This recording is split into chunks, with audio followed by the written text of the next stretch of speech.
This is Limited Supply, the place for refreshingly real takes on what D2C is really like. We're your hosts, Nik and Moiz. Let's start talking about money.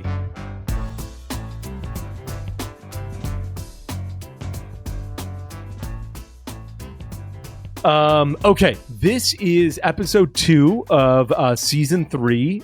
We dropped our first episode of the season with Ty Haney. That's out. Nik, I think you're probably on the shrooms. No, she sent you weed. I don't know what she sent you. THCV, joggy. THC, that's right. Yeah. Okay, not shrooms. Don't be putting rumors out there. Yeah, that's right. Yeah, I need a drug company to sponsor me first. Yeah. Okay. Gotcha. I'm gonna have the Sonora cartel out of Mexico sponsor you. I hope they like a D2C audience. They, the amount that you charge will be, they'll be like, go in your backyard and dig a hole 4 feet deep, and we buried money there. Yeah, and we don't know how much is tunnels. There. Tell us how much it is. Tunnels is their Facebook ads. That's how they get to you. Yeah. Did you ever watch that show with the guy from Arrested Development on Netflix where he was like a drug dealer? I forgot what it was called now. It's the thing in Missouri. Yeah. Ozark. Yeah. Such a good show. Yeah. Oh, yeah. Ruthie. Yeah, that's right. She was an amazing character. But we got a bunch of stuff to talk about today. So one, we're going to talk a little bit about operations from this article I read 20 years ago in the Wall Street Journal. We're going to talk about BulbHead. And if we can get to it, we're going to talk about Pietra Studio. So a lot of stuff to get through today. Let's talk ops, and then we can move on to BulbHead, which I don't know anything about. So I'm really curious to hear your thoughts about it. When we were at some point during the holiday break, I saw this article about operations from 20 years ago in the Wall Street Journal, and I linked it. It was published 20 years ago? It was published 23 years ago, believe it or not, in September 2000. When I was still in high school, and Nik, I'm not sure when you were 4, but probably around there. Okay, yeah, you were 4. I was in these diapers. It was in the diapers that they talk about in the article. Yeah, that's crazy. What's really basically it's an article that talks about operations and how at the time retailers and brands were trying to do a better job collaborating to provide real-time inventory or just-in-time inventory to retailers. So really is a case study on like how Costco and Kimberly-Clark is the maker of Huggies diapers, work together to make sure that like they could stock Costco's with inventory, but never have too much or too little inventory. And so there's a few things that they talk about. One is they say, hey, we need 2 weeks of inventory. Like they're like every Costco should have 2 weeks of inventory of every single product. And Huggies diapers have different sizes, right? If you're a newborn versus, if you're Nick Sharma, 4 years old, you're probably wearing different size diapers. And they're like, hey, we got to get the diaper sizes right. And we want 2 weeks of every SKU in stock. And so Costco at some point basically outsourced this to Kimberly-Clark. And they're like, you do the inventory management because you're good at it. And you have like the supply chain credibility and chops to be able to do this. And so some guy in Wisconsin would be managing all of Costco's Huggies diaper SKUs. And, the guy in Wisconsin worked for Kimberly-Clark, worked for Huggies. And he was like, okay, we need to send more Huggies to this store at Costco. We need to send more Huggies to this store. And, he had the article details, he's never set foot in a Costco because he lived in Wisconsin. And at the time, there weren't any Costco's there. And so he was just doing a really good job of this. And then Kimberly-Clark did this one thing where they were like, we're going to make supply chain operations even easier. We're going to get rid of separate gender diapers. Boys and girls don't need 2 different types of diapers. And I'm not sure the logistics of I'm not sure I understand how diapers work well. But they were like, we're going to get rid of boys' diapers and girls' diapers and have a unisex diaper to make it easier for everyone. And so they did this progressive of them. It was quite progressive. Yeah. I think it was really it's just supply chain ops, and they're like, this is better. And it was really smart of them. And, it details how P&G, they interviewed some guy at P&G, and he's like, the holy grail of supply chain ops is he should not have said this. He's like, someone buys a roll of Bounty paper towels, we cut down a tree at the same time. Someone buys Bounty paper towels, we cut down a tree so that we can make another, roll of Bounty paper towels. But I thought it was really interesting that retailers were trying to do this, just-in-time inventory. And it got me to thinking that the brands that I've operated and run have primarily had just-in-time inventory, Native and a couple others that I've run. Native would produce deodorants. Today's Monday that we're recording. If you bought a deodorant today, it was probably produced on Friday or Thursday. And so we never had a ton of cash tied up in inventory. And I think people don't realize how special that is when you can get, or especially when you're starting out, if you can get terms from your suppliers so that you don't have to pay up front. Walmart and Target, when we send them inventory, they don't immediately pay us. They're like, we're going to hold this and we're going to try and sell it in the 2 weeks, the 2 weeks of inventory you gave us. We're going to try and sell it in the next 2 weeks and then pay you. And, we did a good job of having just-in-time inventory, so we never had more than $1 million tied up in inventory, even though we were selling millions of dollars of deodorant a month. We were not we weren't keeping a lot of cash tied up in there, and I think not enough founders think about that. So I just wanted to flag that article because I thought it was really great. Yeah, for Native, how would you do that? So you would it would get produced in Texas. And then you would drive it over the weekend to a 3PL. They would unload it right away, and then it would pretty much ship almost immediately. That's exactly right. In fact, we would have 2 pickups a week where we were we're picking up 3 pallets or 4, whatever they had. We never did full truckloads. We did partial truckloads. And YRC, Nik, I hope you never have to go through this. You probably have to. That's the one you, I think, told me to use the first time. Yeah, so I think I did use it. Yeah, they're the guys who have a pretty good online portal and they're reliable. So they'll say, okay, we're going to show up on Tuesday and delivery will be Thursday. And you can guarantee delivery on Thursday if you pay a little bit more. We would use them because you could book everything online. Everyone else, you got to call people and all this shit. It's really annoying. YRC had a really good online portal. And so we would have them, we'd book them and every day they'd pick up, or twice a week they'd pick up 5 pallets and drop it off. And so that's how we had real-time inventory. We paid more in freight costs as a result, but we never had more than $5,000 tied up, or not 5,000, never more than $1 million in inventory $1 million of cash tied up in inventory. Wow. The other thing this got me to thinking about was Costco and just generally how it fits into the landscape of retailers. Costco is undercuts everybody. And at Native, we had this strategy of trying to never sell into Costco, which is weird because a lot of people are like, oh, I'm in Costco. This is going to be great for my brand. And while it turns a ton of inventory and it gets your eyeballs in front of a bunch of people who are going to be good customers, it just destroys your pricing capabilities. Because in Costco, if you're selling 3 deodorants and you're like, look, I sell them for $30 on my website. They're like, we don't give a shit what you sell them on your website. We're going to charge 15% more than you charge us for them. That's our model is we don't care what it's sold for elsewhere. If you sell me this pen for $1, I'm going to sell it for $1.15. That's my business model. And you're like, well, Walmart sells it for $2 and on Amazon we sell it for $2. They're like, well, that's everyone else's problems. We're selling for $1.15 and that's what we're going to do. And then all of a sudden Walmart's like, hey, at Costco, this is $1.15. We need to drop our price to $1.15 too. And so then Amazon does it. And then all of a sudden you're like, oh, I had all this brand equity built into this pen. I was selling it for $2 and I sold into Costco and now my price is $1.15 everywhere and I can't do anything about it.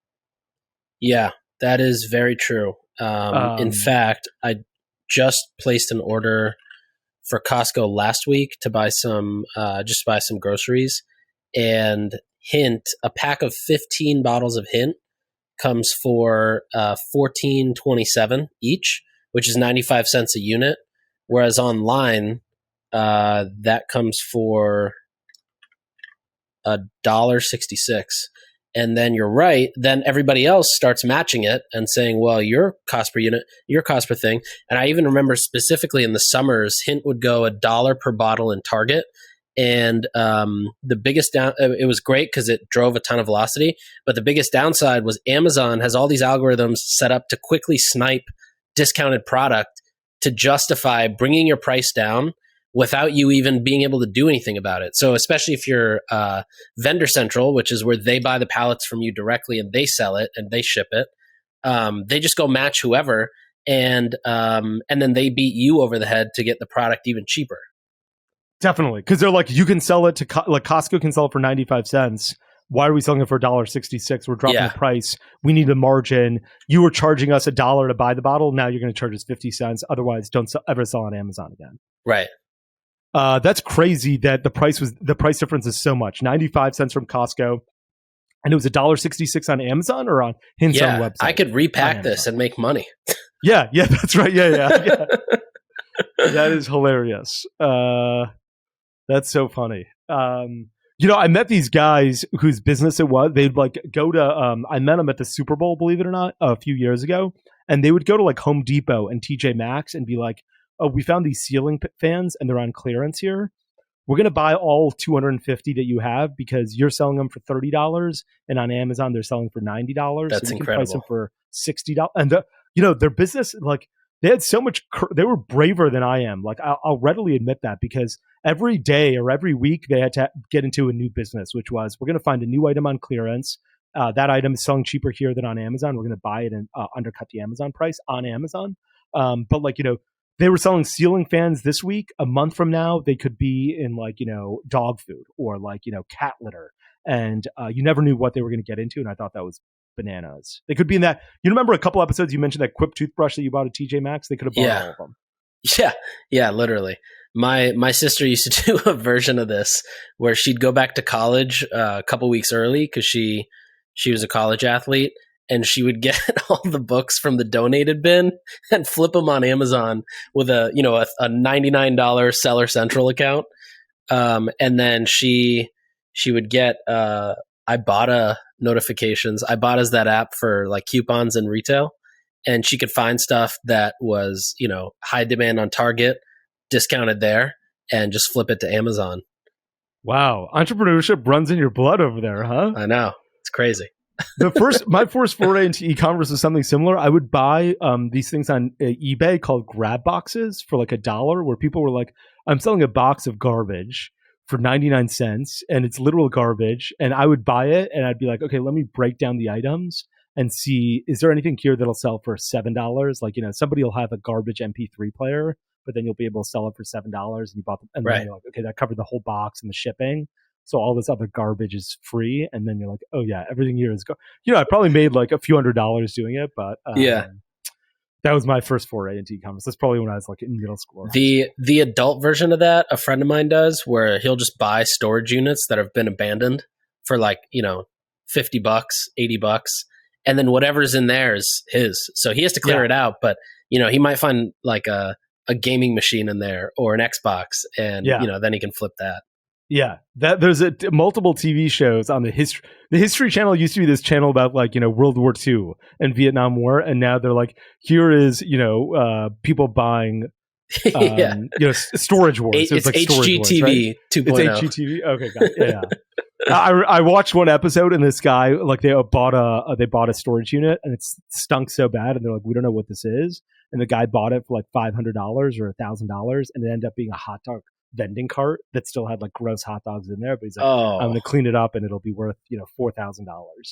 That is disgusting. Yeah, well, it's disgusting, but yeah, that is the adult version. I can't it's amazing how many ingenious and creative ways there are to make money, and people are just doing all these things. Like your sister doing that, your other friend going into storage units and buying it. Amazing. Yeah. All right. Okay. Should we talk about BulbHead? Yes, I would love to talk about that. All right. So last night, it's a long weekend here in New York. So last night, probably around like 11 o'clock, I'm just sitting watching the Australian Open on ESPN. It just started. And, so ESPN they understand who's watching who's watching ESPN on a Sunday night at, 10 o'clock PM. It is old people. Okay. It's nobody under the age of 40. It's people who can be tricked. It's people who you could tell them that, like horses now grow wings and they'd believe it. So my guess is that they didn't realize, whoever places the ads or schedules the programming of the ads didn't realize that, a much younger demo was going to come in and watch for the Australian Open starting. So they're running all these old people targeted ads. And so I see this ad and it's this thing called lizard flare. Have you ever heard of this? No. Yeah, it sounds like a name that you might be able to trust, but like you won't distrust it. And it doesn't sound like some fancy like, D2C brand that's going to be overpriced, No. right? Correct. So Lizard Flare, they're showing this ad, and I love listening to like the angles of the script in an ad. So as I'm listening, they're saying, basically the product is like these flares when you get into a car accident, put these flares on the street. Problem with flares is like they're you could burn yourself, I think, or you might be able to injure yourself somehow. So it's not old people friendly, which is again who we're talking to. So there are these lights that, they show like all these different versions of, it works in snow, it works in rain, it works in the fog, it works in a fire. They have a fire truck come and run over it, and they're like, that's, 300,000 pounds running over it, and it still works. And so now what else is interesting is they keep pulling you to like call this phone number, this 800 phone number. There's also a site, but they don't push it as much. In the ad itself, they're constantly saying things like, due to rising costs and supply chain shortages, this is the last time we're offering this. The offer is only valid for 24 hours. You can only get 2 packs. And so the other thing they said that I thought was interesting is they even said like, in the ad, they're like, everyone in your family should have this in their car, right? And like, who do you say that to? An innocent old lady who just wants to take care of her family. So I started thinking, all right, I got nothing better to do. I'm calling this 1-800 number. So I call the number, and instantly it gets picked up. It sounds like somebody's picking up the phone. You call the number? Of course. Okay. Yeah. I'm all in on this. Yeah. Okay. Gotcha. So I call the number, and it's like, thank you for calling Lizard Flare. We're going to help you make this order, blah, blah, blah.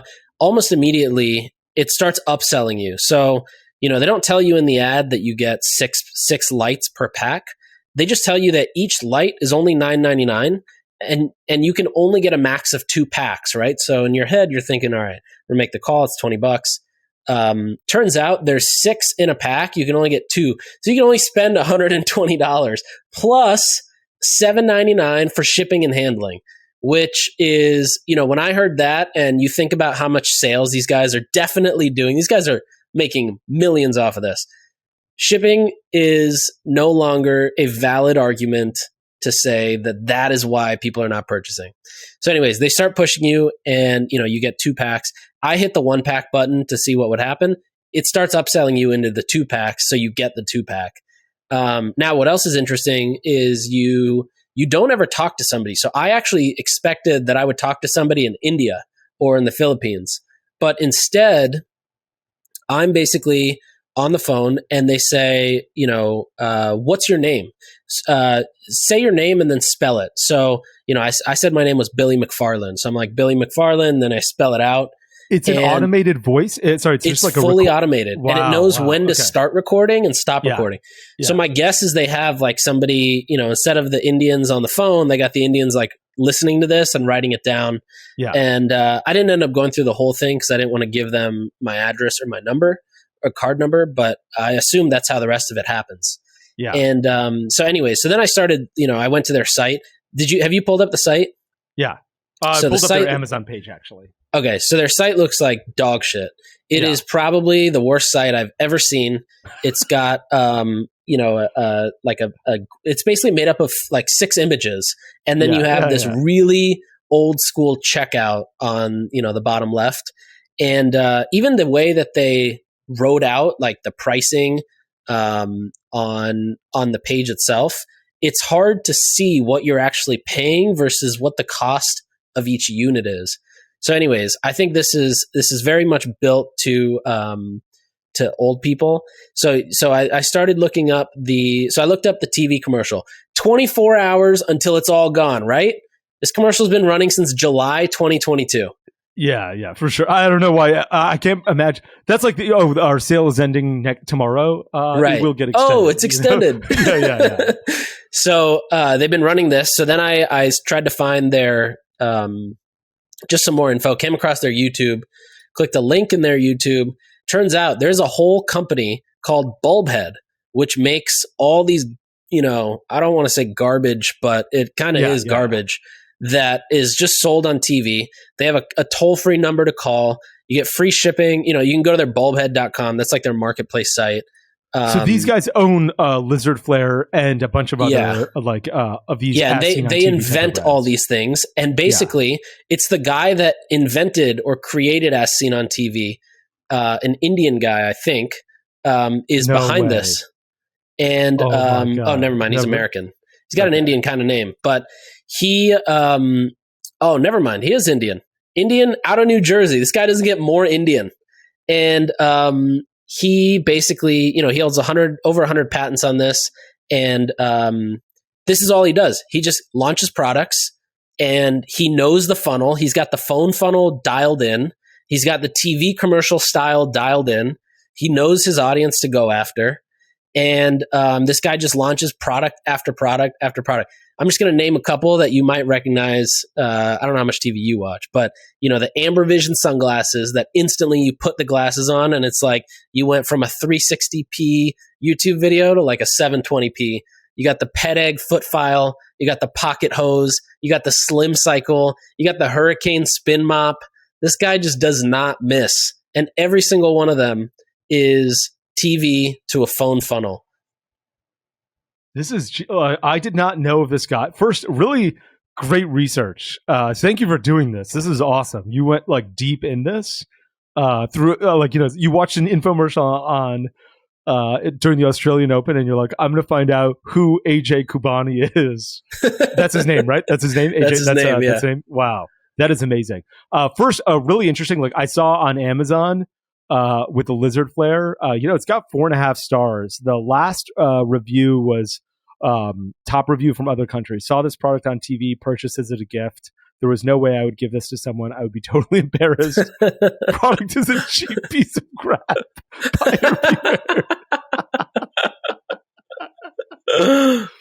But the other reviews are 4.5 stars, and frankly, I understand I understand why this thing exists and why flares exist. I've had a flat tire. I was once driving in Scotland, had a flat tire, and I was like, I'm afraid a car is going to drive over me while I'm trying to fix the flat and kill me. And those flares have been super helpful. I cannot believe this Indian guy's been doing this. How do we get in touch? We got to try and get him on the podcast. We got to get this guy on. Yeah. Yeah. Especially if he lives in New Jersey and he's Indian. That's crazy. I don't recognize a ton of these other products. Do you recognize them? The hula hoop trainer and the Ruby space triangles. You recognize those? I definitely recognize some of these. The angle view mirror, which, you can, it's inspired by race cars who drive fast. I recognize that. I recognize, some of these, the closet stuff. Yeah. But dude, I don't know. What I really want to know is how do they figure out what is essentially they're foreshadowing trends before they're trends in a very specific demographic.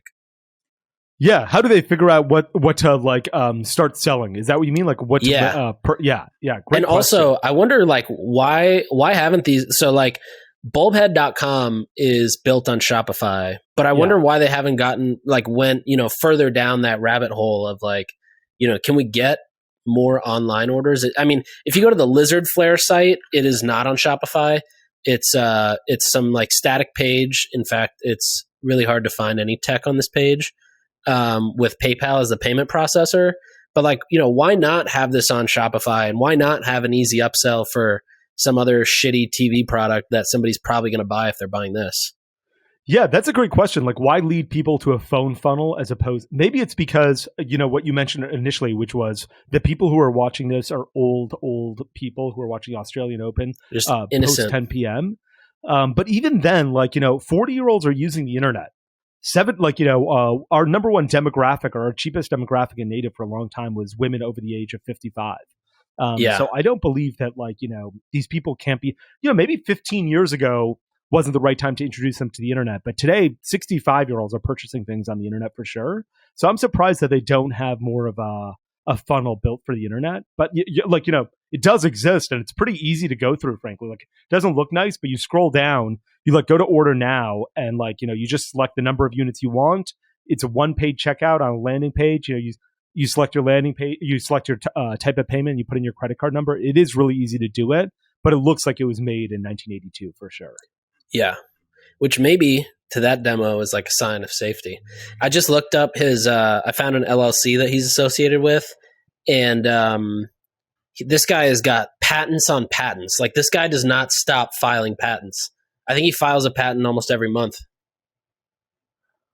He obviously wrote his own Wikipedia article because he said he and his wife had a modern arranged marriage in 1985 and have been happily married ever since. Like, this is very clear he wrote this himself or had somebody do this, but he frequently guest lectures at Princeton University, which is fantastic. I think more universities should have people like this, like hustlers, Agreed, teaching you how to, like, what real life is like. I don't need to know, what mitosis is. I need to know how to sell products on Amazon or run an infomercial. I'd be really curious to understand the economics behind it. Like, what does it cost to run an infomercial and how long will it last? Like, do celebrities help?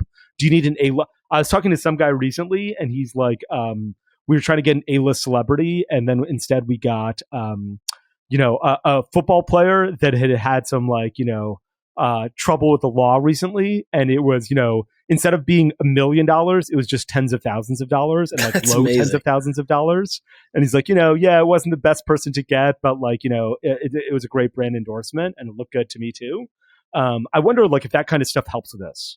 Have you heard of one called Flextape? Flextape. It sounds familiar. Flextape is the coolest product I've ever seen on an infomercial. It's this guy named Phil Swift. I think he's the guy who who hosts the article or hosts the infomercial. And he's like, this is the strongest tape in the world. And what he does is he cuts a boat in half, literally like a canoe in half, and then he uses Flextape to repair it. And then he goes out in the ocean and is like, look, I'm swimming, or like I'm on this canoe on top of a bunch of sharks. That's how much I trust this, because this tape has fixed the boat and it's waterproof and it will not let me sink and I will not be eaten with these sharks. When I saw it, I was like, I need to get this product. I was like, I don't have a house. I have no reason I need tape, but I need this product right now. It's really convincing. That's amazing. Honestly, I think, what's fun to do? Like, have you played around much with ChatGPT? Yeah. So, if you give it if you're like, hey, I'm selling a deodorant, write me 5, Facebook ad headlines for the deodorant. So it'll write 5. And then you say, now write one like I'm a Trump supporter.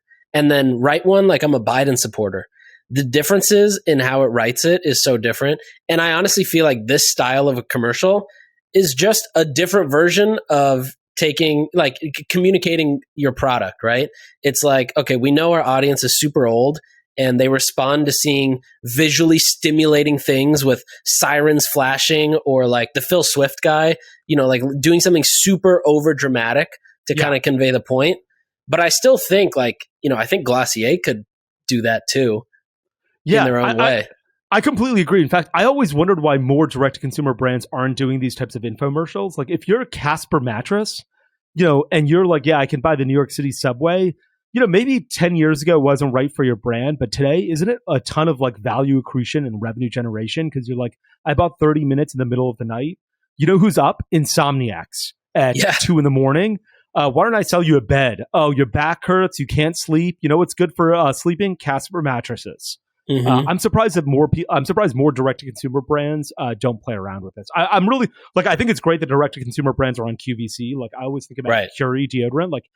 Sarah, she's on QVC all the time, and I was like, this is awesome. Always selling People out. should break into this market. Agreed. We're on direct-to-consumer brands are only tapping the obvious channels like Facebook and TikTok and Instagram and YouTube. There are other channels that are old school that we haven't touched that I bet have a ton of value. Yeah, it's the hindrance of having to put your pants on though to go and talk to those people versus just sit in your underwear and run Facebook ads. Yeah, and it's a lot more risk because you got to buy an infomercial, buy inventory so you can ship it out. Figure out how to edit like that, and write scripts and all that kind of stuff. Yeah, different world. Yeah, it is a different world. All right, should we talk one more or should we cut it there? I think we got to cut it there because we're at almost an hour already. So I think we should talk more about AJ Kubani, this guy, the OG direct-to-consumer I'm going to try to find a way to reach out to him. Yeah, he's in New Jersey. I'll go knock on his door. I love this photo you have of him wearing these sunglasses on here. Is that really him? He looks like a Bollywood actor. Yeah. Oh my God.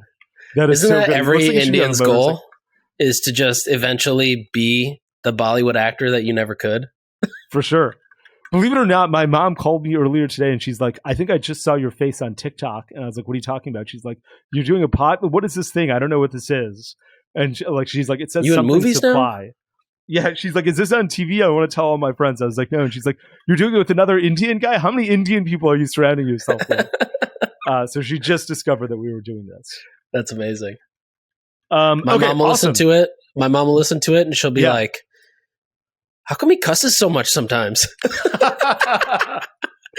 Yeah, that's that. In fact, when I was saying that stuff at the beginning of the episode today, I was like, wow, this is not good. People are listening in their car with kids.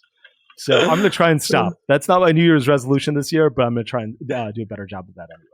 That's so funny. Okay, awesome. This was a great episode. Thanks for bringing all this research, Nik. This was fantastic. Like stuff that I would never have thought about. It's season 3. We're not coming with anything except the propane. Yeah, this was fantastic. All right, looking forward to it. If you like this episode, please follow us on Apple or on YouTube. Listen up. We're going to release episode 3 next week. If you have any questions or things that you think Nik and I can do better, please shoot us messages or just tweet at us. We're constantly reading those. Also, make sure you leave a review. Send this to a friend. Drop it in a group chat. Take a screenshot. Right. Have it ready to send when your conversations get boring.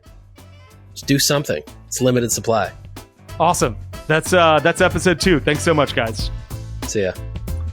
Thanks for tuning in. We'll be back next time to cut through the noise in CPG, retail, and e-commerce. And if you enjoyed this episode, then why not share it with a friend?